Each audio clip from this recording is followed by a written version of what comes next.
Bismillahirrahmanirrahim. Assalamualaikum warahmatullahi wabarakatuh. Alhamdulillahirabbil alamin wa bihi nasta'inu ala umuri dunya waddin. Asyhadu an la ilaha illallah wahdahu la syarika lah wa asyhadu anna Muhammadan abduhu wa rasuluh. Allahumma shalli wa sallim wa barik ala abdika wa rasulika Muhammad wa ala alihi wa sahbihi ajma'in, amma ba'd. Ikhwatal iman rahimani wa rahimakumullah, jamaah salat subuh yang dirahmati Allah Subhanahu wa taala, kaum muslimin dan muslimat pendengar setia suara mujahidin, suara beraja dimanapun Anda berada, rahimani wa rahmatullah. Seperti biasa pada hari Kamis pagi kita akan membahas tafsir. Kita sampai kepada ayat yang ke-91 ya, tentang al-marahil allati marrat bihi tahrimil khamr, yaitu marhalah tahapan-tahapan khamr, minuman keras itu diharamkan oleh Allah Subhanahu wa taala. Sekarang ayat yang ke-92. A'udzu billahi minasy syaithanir rajim.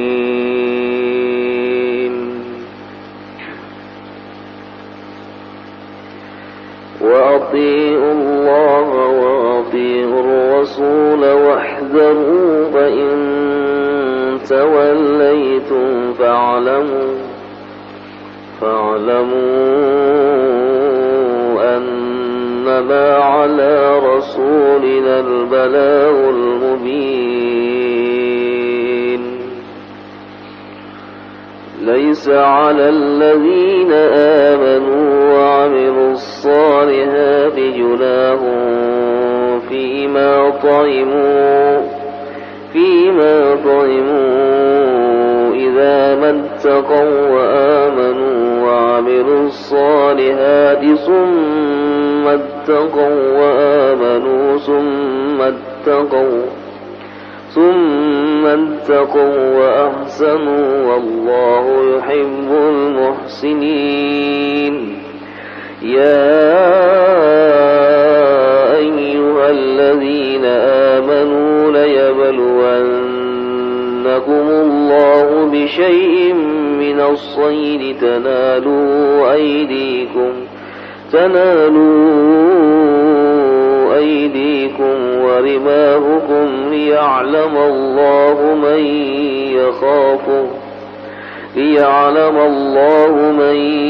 يخافه بالغيب فمن اعتدى بعد ذلك فله عذاب أليم.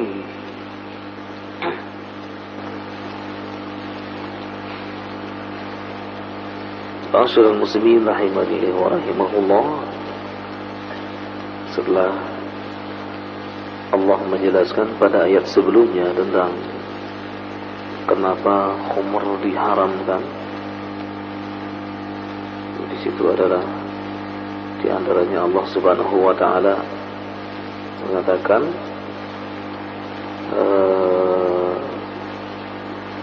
khamr diharamkan oleh Allah Subhanahu wa taala li umurin syatta, karena ada beberapa perkara. Yang pertama adalah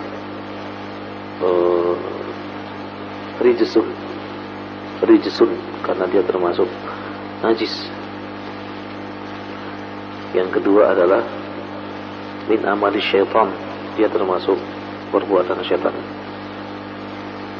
Yang ketiga adalah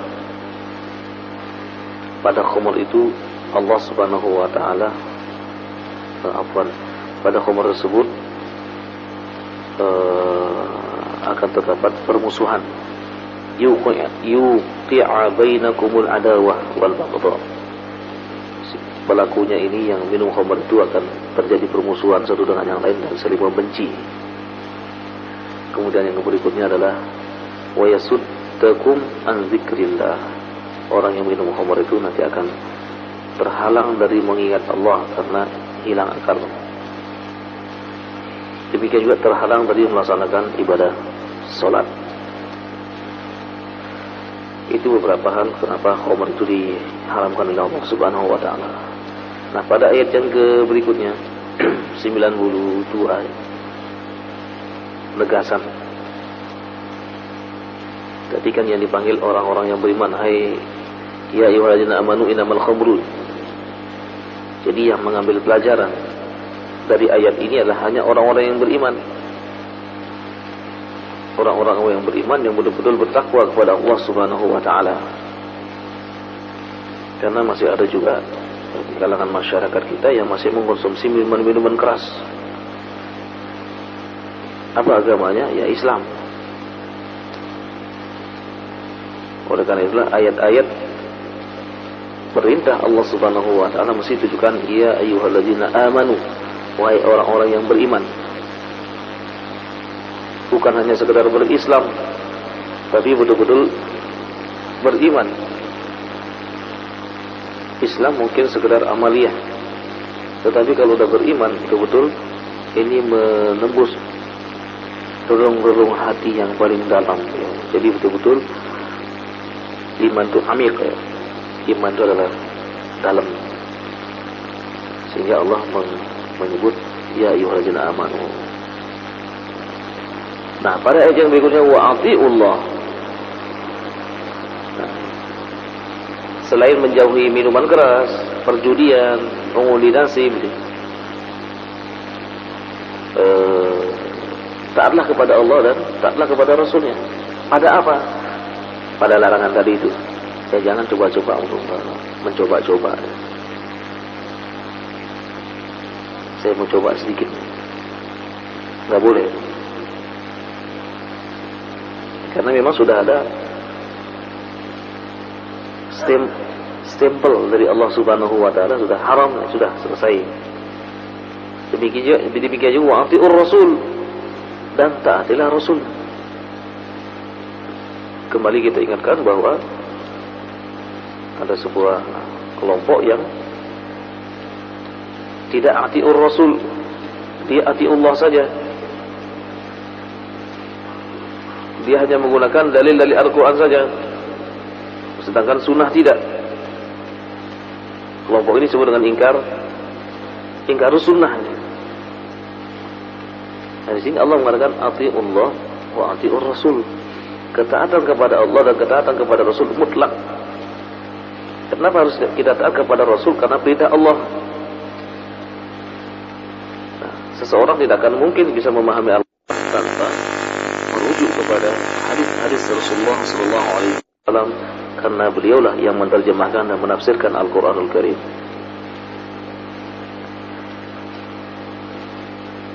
Ada peringatan wahzaru. Allah Subhanahu wa taala mengatakan wahzaru, maka berhati-hatilah.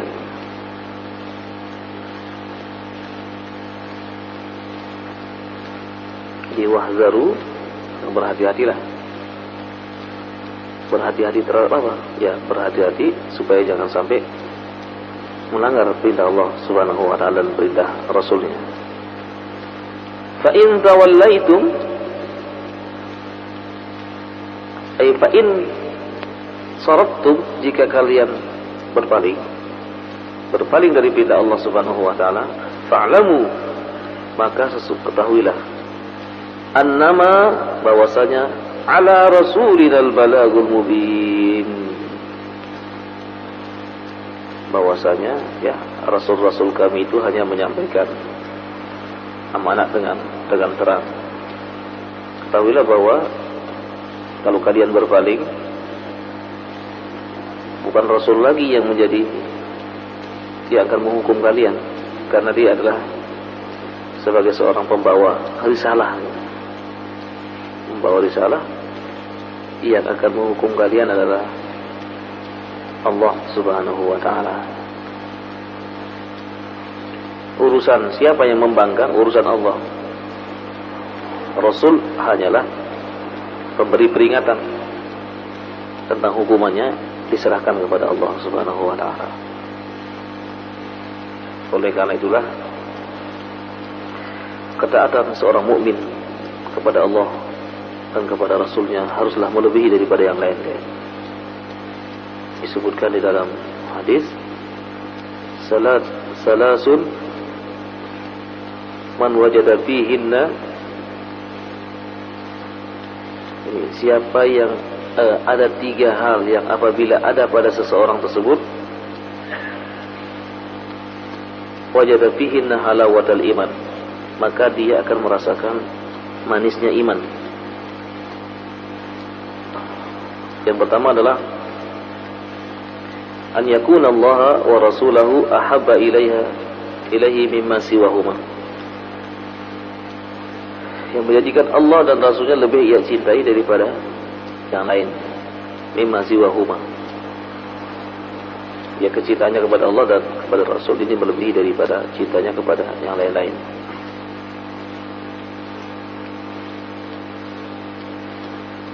Yang kedua adalah an yuhibba li nafsihi, yang kedua adalah an yuhibba li nafsihi ay yuhibba li akhihi kama yuhibbu li nafsihi. Ini dia mencintai saudaranya sebagaimana dia mencintai dirinya sendiri. Mencintai saudaranya sesama orang-orang yang beriman itu sama dengan mencintai dirinya sendiri. Kalau saudaranya mukmin sedang kelaparan, dia pun merasakan ini tanggung jawab saya. Ketika saudaranya memerlukan pengobatan, maka ini juga merupakan tanggung jawab saya. Berlomba-lomba. Ketika saudara saya sedang ada masalah, maka ini juga masalah bagi saya. Sehingga al-mu'min lil mu'min kal bunyan itu betul-betul terwujud. Orang mukmin dengan mukmin yang lain seperti bangunan yang kokoh. Yashuddu ba'dhum ba'dha, saling menguatkan satu dengan yang lain, bukan saling menghancurkan, bukan saling menfitnah. Wa na'udzubillahi min dzalik. Yang ketiga, an yukriha. Yang ketiga adalah dia itu sangat benci sekali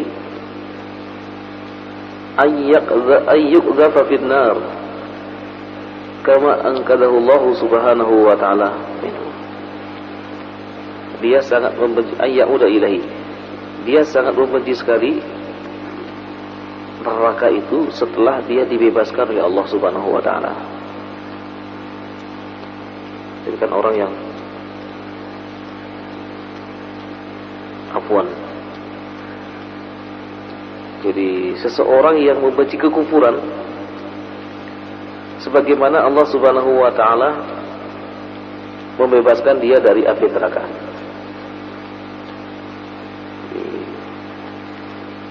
Ayyukriha an ya'uda ilal kufri kama anqadahu Allah Subhanahu wa taala minan nar. Jadi dia sangat benci sekali untuk kembali kepada kekufuran sebagaimana seperti orang yang dikeluarkan oleh Allah Subhanahu wa taala dari api neraka. Ketika nanti di hari kiamat ada orang-orang yang dikeluarkan dari api neraka, kemudian ditanya, "Ma ra'yuka? Bagaimana pendapat kamu tentang neraka?" Dia mengatakan, "Saya benci dengan neraka." Tidak mau lagi pergi ke neraka. Nah, demikian juga orang yang sudah mendapatkan hidayah, dia benci dengan kekufuran. Maka apabila 3 hal ini ada pada seseorang, insyaallah ta'ala dia akan merasakan manisnya iman. Artinya segala aktivitasnya, inna sholati sholatku, wa nusuki pengorbananku,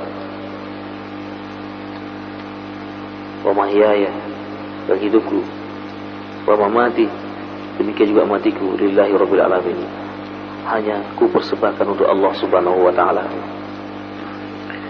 bukan kepada yang lain. Banyak contoh di antara kalangan para sahabat Nabi sallallahu alaihi wasallam, karena keimanan ini mereka rela mengorbankan harta dan jiwa mereka. Ringan rasanya mereka mengeluarkan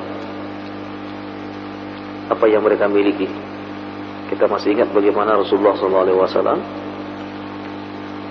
memberikan semangat kepada para sahabat pada saat akan terjadi perang Tabuk. Perang ini terjadi pada musim paceklik, ya.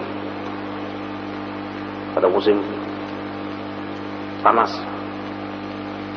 Banyak sahabat yang membawa hartanya dengan kerelaannya. Ada yang membawa separuhnya, ada yang sepertiganya, ada yang seperempatnya, bahkan ada yang semua hartanya diperuntukkan untuk jihad fisabilillah.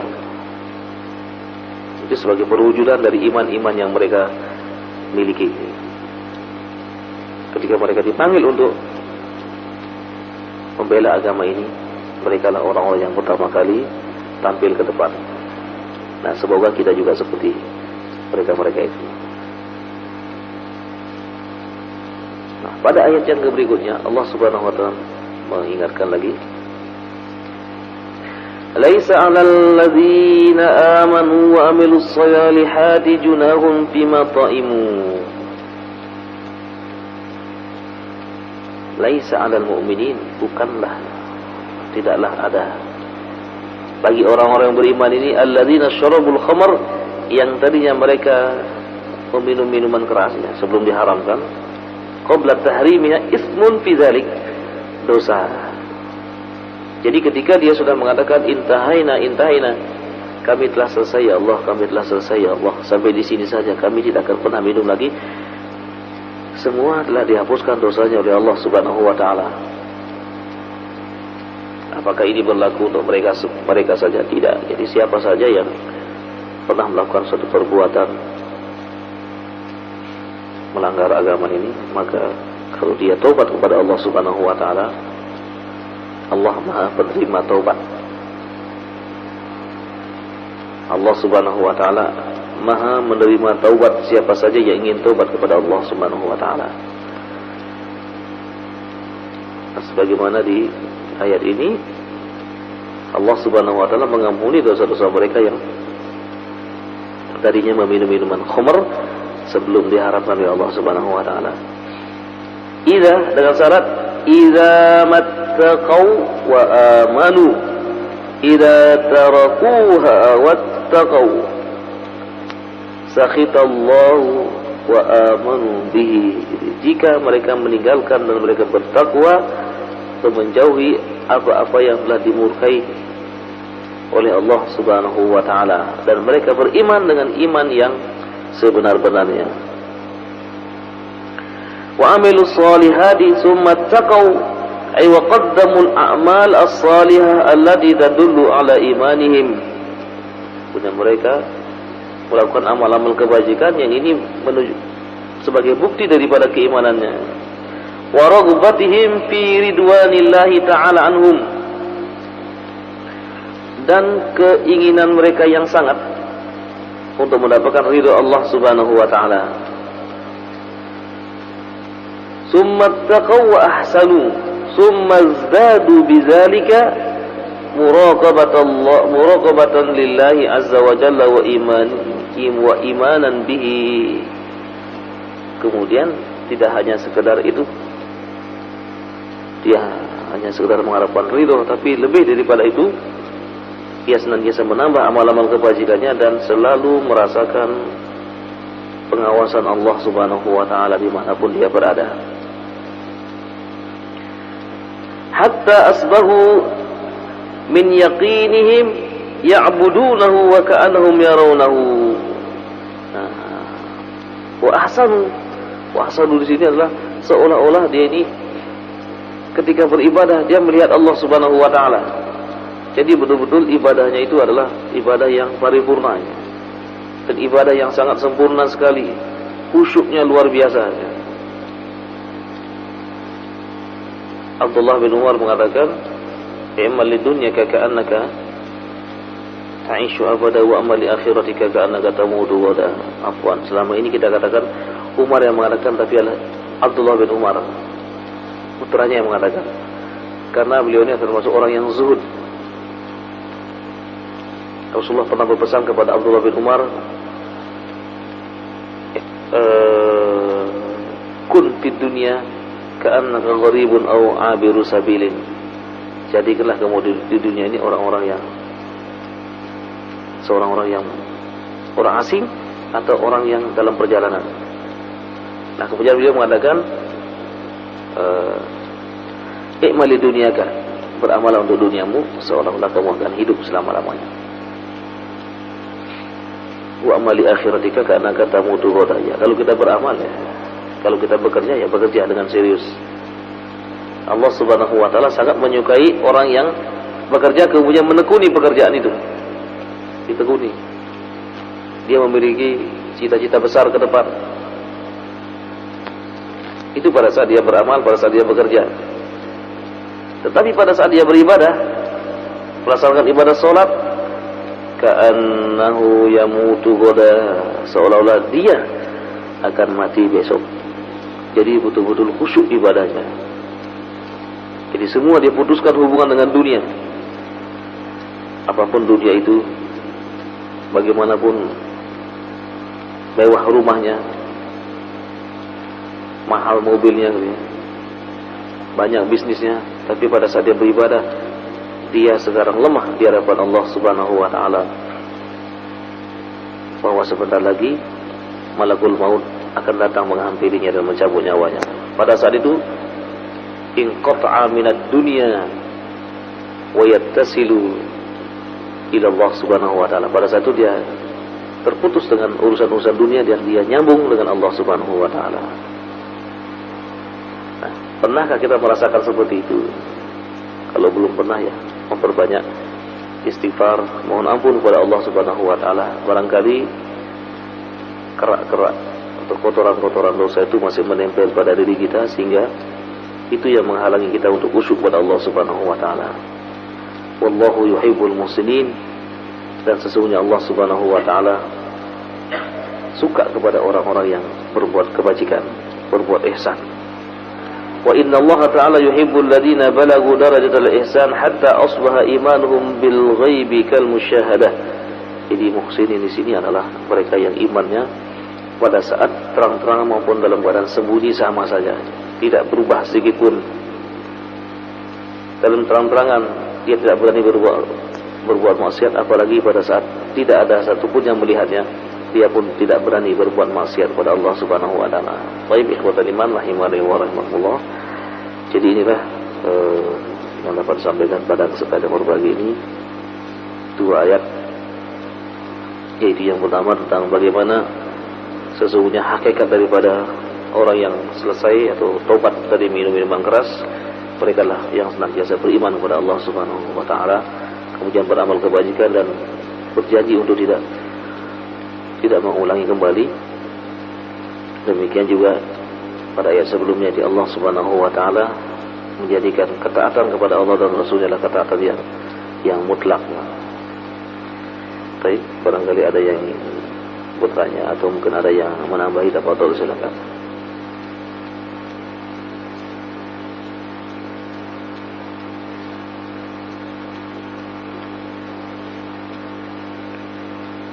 Di soal ada pertanyaan? Silakan. Assalamualaikum. Waalaikumsalam warahmatullahi wabarakatuh. Kami pernah melihat di suatu kampung itu ada perkumpulan perjudian. Setiap malam itu mereka main perjudian kartu itu. Hasilnya dari yang menang itu dikumpulkan untuk pembangunan jalan-jalan kampung tersebut. Apakah kita itu yang tidak ikut-ikutan itu melewati jalan-jalan itu, apakah mendapatkan bagian dosanya? Masih Ustaz. Iya, judi dikumpulkan hasilnya untuk pembuatan jalan-jalan ya. Apakah kita ikut dosa gitu ya kalau lewat di jalan itu? Ada jalan lain enggak? Selain jalan itu ada jalan lain enggak? Itu jalan setapak ya. Kira-kira bisa loncat enggak? Ada loncat ya? Jadi terus jalan-jalan yang kita lalui ini Apakah semuanya dari infaknya orang-orang yang beriman, orang Islam? Apakah semuanya zakatnya dari atau pajaknya dari orang-orang yang beriman? Campur semua dia. Campur aduk dia. Apakah kita nggak boleh jalan? Ya boleh. Ya silakan kita jalan di situ. Penjahat bangun, misalnya penjahat itu bangun jembatan. Ada penjahat nih bangun jembatan ini untuk orang-orang yang lewat. Boleh nggak kita lewat sana? Boleh. Atau orang kafir bangun masjid, dibangunkan masjid di kampung ini, boleh Pak kita sholat sana? Boleh. Jadi kalau ada, kita manfaatkan. Sama dengan swalayan Pak ya. Swalayan itu yang punya siapa Pak? Carrefour, Giant. Boleh nggak kita masuk sana? Waduh, ini uangnya ini uang habis judi nih. Atau jelas-jelas mungkin dia habis jual anjing atau jual apa gitu ya. Dibangunlah swalayan bagus gitu. Boleh nggak kita masuk? Waduh, jangan. Haram nih masuk sini nih. Punyanya orang kafir gitu ya. Jadi di sarana prasarana ya. Kalau sudah disediakan ya tergantung kemanfaatnya, untuk apa dimanfaatkan. Jadi hal-hal seperti ini adalah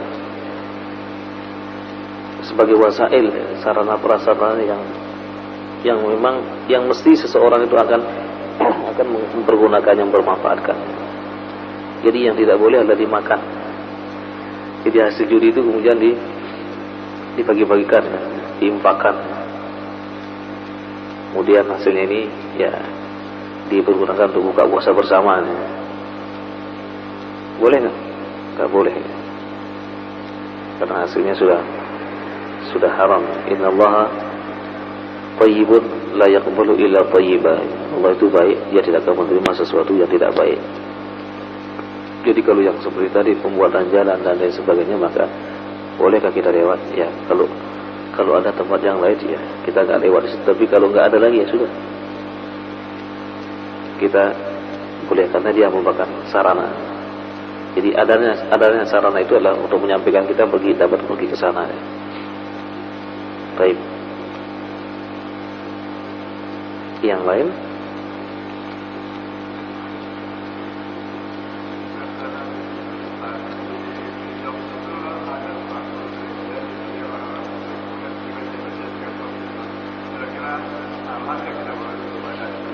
Iya, gereja dibeli dijadikan masjid, sebagaimana terjadi di Eropa, di Inggris, di Jerman, di Perancis ya. Yang dulu juga memang umat Islam itu sampai ke sana. Ya. Pada zaman Khalifah Muhammad, pada zaman Khalifah Abdurrahman Ad-Dakhil, Abdurrahman si penakluk dia. Dia berhasil merampas sampai daerah Perancis sana itu, Eropa semua dirampas semua. Kaum muslimin luar biasa berjaya di sana, sehingga banyak ulama-ulama dari sana. Ini salah satunya yang kita baca ini, tafsir Qurtubi dari mana? Cordoba itu. Cordoba itu mana? Spanyol, Hispania ya. Kemudian ada Imam Ibnu Hazm Al-Andalusi dari Andalus. Kemudian ada lagi imam-imam yang lain, itu banyak sekali yang dari sana. Bahkan sekarang ada sebuah perpustakaan di Barcelona. Atau tadi Madrid, di Barcelona itu ada perpustakaan milik umat Islam, tapi yang menjaga adalah orang Nasrani ya. Jadi tetap masih tidak diganggu sama sekali. Itu masih tetap literatur atau kitab-kitab lama dari para ulama-ulama masih tersimpan rapi. Ya siapa saja yang punya kesempatan kalau seandainya nanti jalan-jalan ke Eropa gitu ya, mampir ke sana gitu ya. Di situ ada perpustakaan yang sangat luar biasa sekali. Masih sampai sekarang ini tidak dirubah sama sekali, jadi masih dipelihara, karena ini dikatakan sebagai sebuah peninggalan yang harus dilestarikan. Jadi masjid-masjid banyak yang berubah jadi gereja, masuk masjid besar di Cordoba itu. Tapi sekarang ada sebagian yang kembali, bahkan ada gereja-gereja yang dibeli. Banyak orang-orang yang orang-orang sana tuh sudah bosan dengan agama mereka, karena mereka tidak bisa menerima tentang teologi mereka. Kan Trinitas menjadi Tritunggal, 3 dalam 1, 3 adalah hakikatnya 1 ya. Lama-lama jadi 3 in 1 ya. 3 in 1 itu apa? Kopi Torabika gitu ya. Mereka banyak yang sudah bosan ya dengan agama ini, karena nggak bisa dicerna oleh akal manusia, nggak bisa. Kan disebutkan dalam kitab Yohanes itu, pertama adalah Yesus adalah firman. Firman itu kemudian pisah dari Allah mereka dia. Kemudian dia turun ke dunia menjelma menjadi manusia. Jadi setelah itu dia menyatu dengan Allah lagi gitu ya. Dan ditanya bagaimana kenapa kalau dia ketika disalib dia mengatakan Eli Eli lima sabaktani, Tuhan Tuhan ailun ailun, kenapa engkau tinggalkan aku katanya. Nah katanya orang Nasrani mengatakan pada saat itu dia memang wujudnya manusia. Jadi dia bukan Tuhan lagi, dia pada saat itu dia rela dirinya menjadi manusia gitu. Karena demi untuk menebus dosa para manusianya. Kemudian setelah beberapa hari dibangkitkan lagi, menyatu lagi kan. Wah ini bingung. Jadi banyak para mereka ilmuwan tidak bisa menerima ini ketuhanan yang sangat membingungkan ini ya. Nah bagaimana hukumnya kalau misalnya gereja itu yang sudah dibeli kemudian dijadikan masjid ya? Ya tinggal menghilangkan salibnya saja. Tinggal menghilangkan salibnya sebagaimana dulu Baitul Maqdis juga begitu. Ketika zaman Umar bin Khattab itu kan banyak salib-salib sudah menurunkan, kemudian ya sholat. Yang dia tinggalkan, yang dihilangkan cuman salib-salib, patung-patung itu dihilangkan. Setelah itu ya sudah dibuat untuk melaksanakan ibadah sholat. Tidak perlu dihancurkan. Sebagaimana dulu ketika penaklukan Qadisiyah, benteng Qadisiyah ini sangat luar biasa. Di istananya luar biasa, patungnya banyak sekali. Bahkan api yang disembah oleh orang-orang Majusi. Tapi setelah itu apakah dirobohkan? Tidak. Inilah salah satu kehebatan tentara Islam ya. Itulah adab-adab berperang dalam Islam, tidak dihancurkan. Wah ini hancurkan semua ini, nggak boleh nih. Ya sudah ada bangunannya, kenapa hancurkan? Ini dirubah sedikit.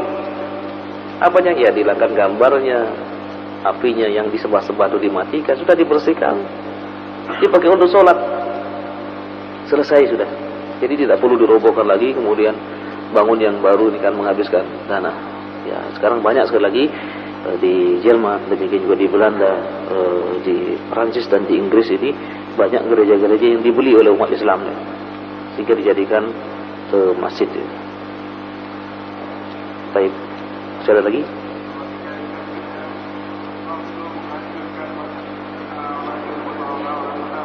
Ya, masjid Dirar ya. Ya, Masjid Dirar yang dibangun oleh orang-orang munafik ini jelas tujuannya adalah yang pertama untuk menjebak Rasulullah Shallallahu Alaihi Wasallam. Jadi pada saat Rasulullah Shallallahu Alaihi Wasallam sudah membangun masjid, kemudian Abdullah bin Ubay bin Salul ini membangun masjid dan punya tujuan tertentu. Di antaranya adalah yang pertama dia akan mengatakan, lihat Muhammad tunduk sama saya, pertama. Kemudian yang kedua, dengan harapan orang-orang itu beralih perhatiannya, tidak lagi sholat di Masjid Nabawi atau di Masjid Kuba, dia akan ke masjidnya itu. Nah di kemudian hari kalau ini dibiarkan akan sangat berbahaya sekali, nanti lama-lama jadi Musailamah yang kedua, nanti Musailamah Al-Kadzab. Nanti lama-lama dia mengatakan, lihat orang-orang tidak hanya Muhammad saja yang bisa merekrut orang, saya juga bisa, bahkan Nabi pun tunduk dengan saya. Nah ini Allah Subhanahu wa Ta'ala segera memerintahkan kepada Rasulullah Sallallahu Alaihi Wasallam untuk menghancurkan masjid itu. Ini atas perintah Allah Subhanahu wa Ta'ala. Atas perintah Allah Subhanahu wa Ta'ala, hancurkan masjid itu ya Muhammad. Karena memang kedepannya itu yang, karena Abdullah bin Ubay Salul ini orang yang cerdas ya. Orangnya cerdas, Abdullah bin Ubay bin Salul ini orangnya sangat cerdas sekali. Jadi sehingga dia punya visi ke depan dengan luar biasa. Jadi dengan misi-misinya diantaranya adalah ya bagaimana pertama masjid itu diresmikan oleh Rasulullah Sallallahu Alaihi Wasallam. Kalau sudah diresmikan, maka secara otomatis para sahabat nanti akan ikut sholat di situ. Sehingga Allah merintahkan hancurkan.